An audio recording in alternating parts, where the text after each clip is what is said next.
this Bond story. So this is like the big news that broke out earlier today, like this morning. I was like, oh, I got to get on this one. So we did talk about a couple of months, I think like in December actually, where there was a whole situation where there was an article that came out, I believe it was the Wall Street Journal, where they basically, I guess, what was it? They saying the Broccoli's were kind of like not pretty. They weren't happy with Amazon, MGM, and where I guess they were planning on going with the Bond franchise because it's been a minute since we've gotten a Bond movie. Since, Daniel Craig left the franchise and he did his 5 movies or whatever the case is. They've been trying to figure out, okay, what are y'all going to be doing with this franchise? Where are y'all going? We still don't know. I have a feeling, but it's probably going to have to do a lot with streaming services and things of that nature. But we'll get into the old quote to remind y'all of what the Broccoli said. While I'm kind of a little nervous regarding this announcement that recently just came out, where they're basically saying that Amazon MGM is going to have full creative control over the Bond movies, while the producers, Michael G. Wilson and Barbara Broccoli, will just be in the background. They'll just remain producers, but they're going to be doing other things besides fully investing in the Bond franchise. So, in news that will send shockwaves through the industry, longtime James Bond producers Michael G. Wilson and Barbara Broccoli are stepping back from their creative process and handing over control of the beloved franchise to Amazon MGM Studios. So, I said yes, that while this is sure to shake and indeed stir the industry, they're stepping back. So now, as per details of the arrangement, Amazon MGM Studios, Wilson and Broccoli have formed a new joint venture to house the James Bond intellectual property rights. The 3 parties will remain co-owners of the iconic franchise, but Amazon MGM will have creative control. Saying, quote, since his theatrical introduction over 60 years ago, James Bond has been one of the most iconic characters in film entertainment, said Mike Hopkins, head of Prime Video at Amazon MGM Studios. Quote, we are grateful to the late Albert R. Broccoli and Harry Saltzman for bringing James Bond to movie theaters around the world, and to Michael G. Wilson and Barbara Broccoli for their unyielding dedication and their role in continuing the legacy of the franchise that is cherished by legions of fans worldwide. We are honored to continue this treasured heritage and look forward to ushering in the next phase of the legendary 007 for audiences around the world. And here's what Wilson added, saying, with my 007 career spanning nearly 60 incredible years, I am stepping back from producing the James Bond films to focus on art and charitable projects. Therefore, Barbara and I agree it is time for our trusted partner, Amazon MGM Studios, to lead James Bond into the future. Broccoli commented as well, because we got to get all their quotes in, all their PR comments, because I know this is probably not how they're feeling behind the scenes, but this is what they're going to tell us, at face value. So she commented by saying, my life has been dedicated to maintaining and building upon the extraordinary legacy that was handed to Michael and me by our father, producer Cubby Broccoli. I have had the honor of working closely with 4 of the tremendously talented actors who have played 007 and thousands of wonderful artists within the industry. With the conclusion of No Time to Die and Michael retiring from the films, I feel it is time to focus on my other projects. Now, for those who are not aware, in 2022, Amazon pretty much acquired, but they swallowed up MGM, including a vast catalog with more than 4,000 films and 17,000 TV shows. Since the MGM acquisition, Amazon has held rights to distribute all the James Bond films, and as a result of this transaction, will have creative control over future projects. So, future projects, future productions, that sort of thing. Now, while I think it's a cool idea, Amazon, it's easily accessible. Like anytime I go on Amazon Prime, I do see a lot of the James Bond films up there. So I'll pop one in. Well, not pop, I say pop one in like it's a damn DVD.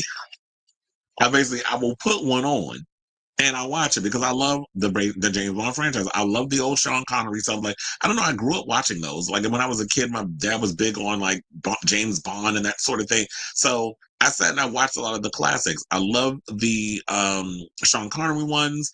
I like the Roger Moore ones. I like Timothy Dalton. I even like Oh my god, who's the other one that did Die Another Day?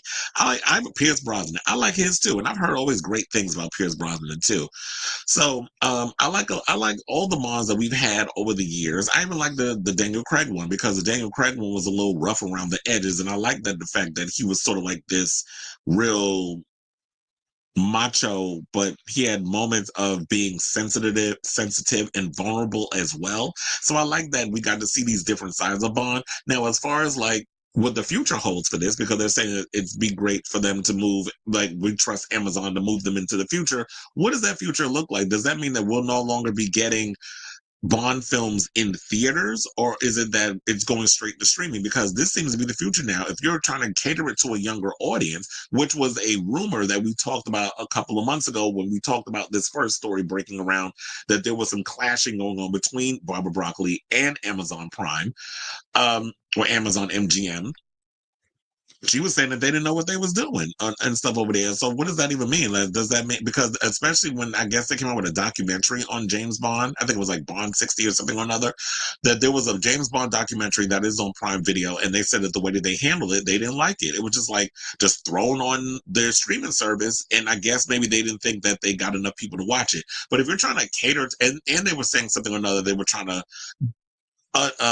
rejudge it for a newer generation, which I know a lot of people are going to have a problem with this, but the generations are dying off. The people that watch James Bond and were all for it, they're not going to be around forever. So there are, from a business sense, I can understand that they're going to have to rejudge it for a younger generation and get them on board and want to watch it. Now, as far as who they don't cast, I said Aaron Taylor Johnson. I would love to see him as James Bond, and a lot of people like him. We ain't going to talk about Craven the Hunter, but I would like to see Aaron Taylor Johnson. Now, as far as like, if they want to go younger than that, then they'll figure it out in their casting. But does this mean that James Bond is no longer going to be it's going to be a theatrical release and it's only going to be straight to streaming, which I guess would probably piss the Broccolis off. But I'm like, yeah, I wouldn't worry too much about it, because if you're going to get your coins, then you'll get your money.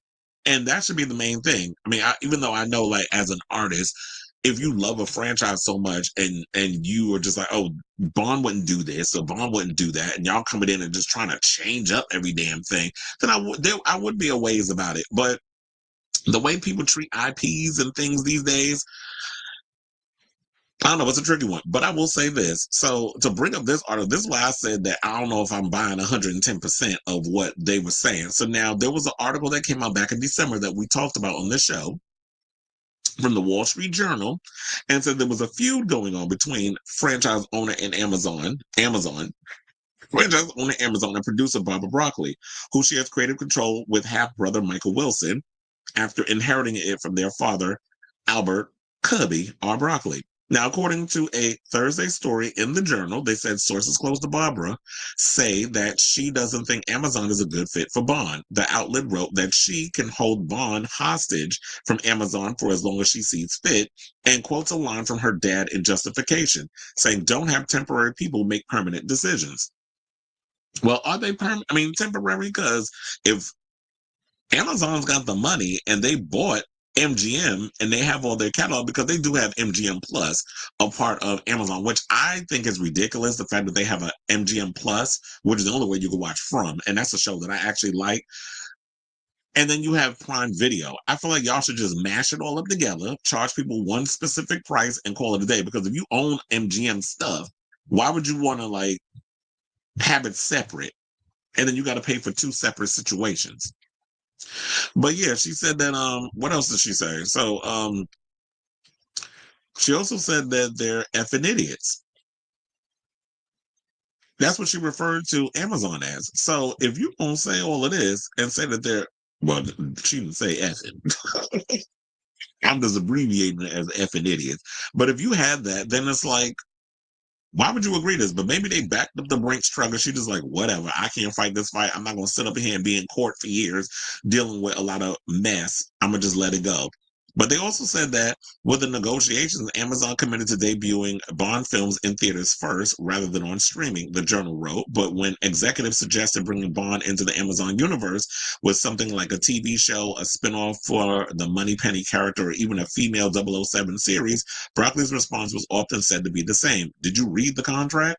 Now, Amazon execs are perhaps reluctant to cast an unknown actor as the next Bond, running against Broccoli's preference for what the journal described as a mixture of gut instinct with a healthy amount of risk. Indecisions for the franchise, like casting a much less famous Craig in 2006's Casino Royale. And here's the thing, people didn't know Daniel Craig. He was doing a lot of indie films like Layer Cake and a bunch of other films, and he was a good fit for it. I thought he was, in my opinion, the best James Bond since Sean Connery. I thought he kind of fit up in there with that. And I like all the other Bonds, but I just felt like out of all the people that really gave me that essence of Bond, where it was sort of like it was, he's very one-liner, sarcastic, edgy, could kick your butt, also take a couple of licks. Like, this is not a Dwayne Johnson movie where it's like, oh, it's my contract, I can't get punched and beat up. Like, get out of here with that. I need a little realism in my movies, even if a lot of the other stuff in the movie is just suspension of disbelief. But if you're gonna go off it, and because I kind of figure like they would kind of go there, it's like, yeah, we need to spin off the franchise into other things. If y'all have stories and interesting things that y'all can come up with, you want to. I don't know if I wanted Money Penny series though, or a spinoff for her. But if y'all decide to do a female 007, which I actually like Lashana Lynch when y'all had her as like the kind of the 00 when she briefly replaced Bond. I actually like that whole idea. If they can come in with an idea that plays within that 00 universe and it's a good script and there's a lot of really cool, intense action sequences, I'm here for it. I'm all for trying to spin stuff off. I kind of feel they need to do the same thing with Mission Impossible. Why is it that Tom Cruise is the only face of Mission Impossible? Like, I know he's been doing that franchise playing Ethan Hunt for 30 damn years, but at the same time, I feel like I would love an IMF series. I would like to see things spun off outside of him. And I know he's very old school and he wants everything to be theatrical, and we can't do a TV. Why not? Because I feel like you cannot play Ethan Hunt forever, sir. And it seems like while I am looking forward to this new Mission Impossible movie, if you want to keep this franchise going, why not spin it off in other ways? So if MGM Prime, Amazon, whatever the hell you want to call it, has interesting ideas, I'll be here for it. But I will say I am a little skeptical, especially after that story came out from the Wall Street Journal where Robert Broccoli wasn't too pleased, allegedly, with what's been going on at the current studio that swallowed up MGM. So I say all this to say, what do you guys think of this story in regards to this news that came out about MGM Studios taking over the James Bond franchise as while the other producers of the long-running producers of the franchise decides to step back and work on, other ideas or possibly other IPs? Because I'm sitting there wondering what other things y'all got cooked up in that franchise or in your little producing situation besides James Bond. It's like is that the only franchise y'all got under your belt that y'all put money into? Because I'd have been creating other IPs and trying to make money in other ways besides James Bond being the end all be all of my money. My income, my source of income. So let me know what you guys think of this story in the comments down below.